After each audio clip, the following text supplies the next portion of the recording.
আপনার নাম শুনেছেন প্রখ্যাত আলেমে দ্বীন আল্লামা দেলাওয়ার হোসেন সাঈদী রাহমাতুল্লাহি আলাইহি। তিনি মরেন নাই, বরঞ্চ তিনি শহীদ হয়ে গেছে। আল্লাহু আকবার। তিনি মরা নয়, তিনি জীবিত। আল্লাহ রাব্বুল আলামিন বলেছেন, যারা আমার রাস্তায় যারা শহীদ হয়ে যায়, যারা মরে যায়, তারা শহীদ হয়ে যায়, খবরদার তাদেরকে মৃত বলবে না, বরঞ্চ তারা জীবিত। আল্লাহু আকবার। আল্লামা দেলাওয়ার হোসেন সাঈদী রাহমাতুল্লাহি আলাইহি তেনাকে যখন কারাগার থেকে যখন বের করলেন, বের করে নিয়ে যখন তেনাকে সবাই মিলে একসাথে হয়ে গেলেন, আল্লামা দেলাওয়ার হোসেন সাঈদীকে বললেন, শুনেন, আজকে আপনার জামিন হবে। এই কথা বলে তেনাকে বের করলেন কারাগার থেকে।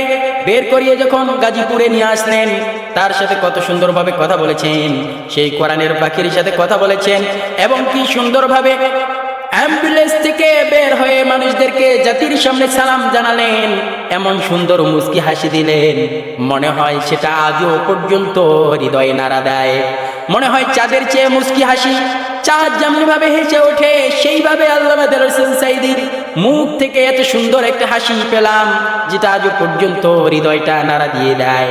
কিন্তু চক্রান্ত করে তেনাকে যেভাবে মেরে ফেলা হলো, আমি বলতে চাই প্রত্যেকটা জবাবদিহিতা জাতির সামনে দিতে হবে। আর যারা যারা ছিল তাদের মুখে টেপ মেরে দিয়েছে। তোমরা যদি এই কথাগুলো যদি ফাঁস করে দাও, এই কথাগুলো যদি মানুষের মাঝে যদি বলে দাও, তাহলে তোমাদেরকে জেলখানায় বন্দী হতে হবে, তা নাহলে তোমাকে ফাঁসির মঞ্চে ঝুলতে হবে। এরকম করে তাদেরকে মুখ জবান বন্দী করে রেখেছে। খবরদার এই কথাগুলো মানুষের সামনে প্রচার করবা না। কিন্তু আল্লামা দেলাওয়ার হোসেন সাঈদী মনে মনে ভেবেছিলেন, আবার জাতির সামনে প্রাণ খুলে কোরআনের কথা বলবো, আবার জাতির সামনে মন খুলে কোরআনের তাওহীদি জনতার সামনে কোরআনের আয়াতগুলো পড়ে ইসলামের দাওয়াতগুলো তাদের মাঝে পৌঁছাবো। কিন্তু এত সুন্দর একটা উদ্দেশ্য ছিল, এই নির্মমভাবে এই মানুষটাকে আল্লামা দেলাওয়ার হোসেন সাঈদীকে নির্মমভাবে যারা হত্যা করলো, এরা জাতির সামনে লজ্জিত করে এদেরকে ফাঁসির মঞ্চে ঝুলানোর দরকার আছে না নাই? এরা হলো তাওহীদি জনতার দুশমন, আলেমদের দুশমন, হাফেজদের দুশমন, এবং কি তারা পুলিশ প্রশাসনের দুশমন। এরা হলো 18 কোটি মুসলমান জাতির কাছে এরা দুশমন। এই জন্য বলি, যারা এই কাজ করেছে তাদেরকে আইনের আওতায় নিতে হবে, তাদেরকে জবাবদিহিতা করতে হবে। নিরপরাধ মানুষটাকে জেলখানায় ভরিয়ে কোরআনের কথা তোমরা বন্ধ করতে দিতে চেয়েছিলা। নিরপরাধ মানুষটাকে ধরে জেলখানায় বন্দি করে তোমরা কোরআনের দাওয়াত বন্ধ করতে দিতে চেয়েছিলা। কিন্তু শুনে নাও, তোমাদের আইন বাস্তবায়ন হবে না। তোমরা যা পরিকল্পনা করেছো সবগুলো ছেড়ে দিয়ে দাও। আল্লামা দেলাওয়ার হোসেন সাঈদী তিনি জেলখানায় অবস্থান নিয়েছে, তেনার মতো লক্ষ শতাধিক মানুষ তারা রাজপথে কথা বলে, মাঠে ময়দানে কথা বলতেছে।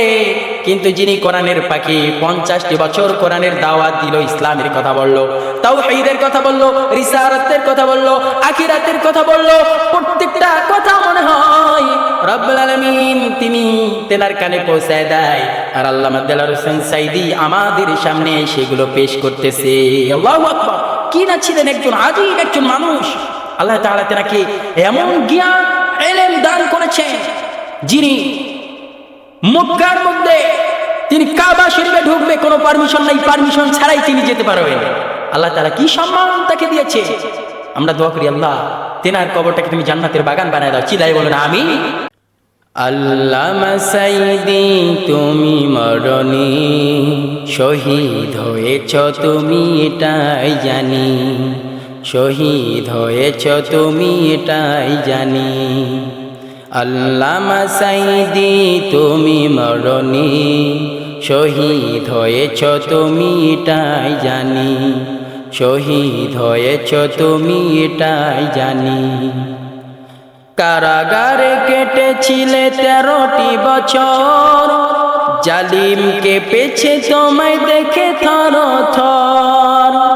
কারাগারে কেটেছিলে 13টি বছর, জালিম কেঁপেছে তোমায় দেখে থর থর।